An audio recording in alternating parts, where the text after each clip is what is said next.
Limi zhvillon një bisedë të gjatë dhe të hapur me Benitën, ku vendos të flasë pa dorashka dhe t'i sqarojë gjërat ashtu siç janë. Ai I thot asaj se aktualisht nuk ka asnjë lidhje jashtë shtëpisë dhe se është plotësisht single.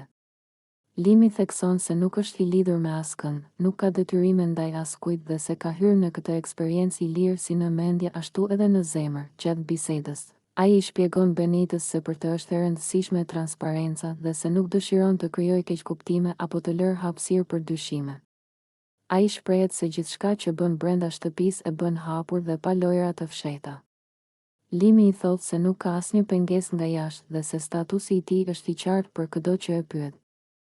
Në një moment, ai shton se edhe nëse Benita do, ai është I hapur për komunikim dhe njohje, duke e thënë këtë në mënyrë të qetë dhe pa presion. Ai nuk premton asgjë, por tregon se nuk është njeri që fshihet pas gënjeshtrave apo situatave të paqarta.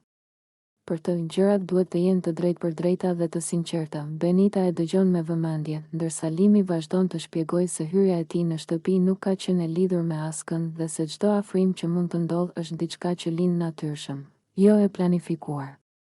Ai e mbyll bisedën duke theksuar se ndihet mirë që I ka thënë gjërat troç dhe se nuk ka asgjë për të fshehur. Biseda mes tyre mbetet e qetë, por plot kuptim, duke lënë të kuptohet se Limi dëshiron të ecë përpara pa barë dhe pa histori të komplikuara, duke qenë I sinqert me veten dhe me të tjerët.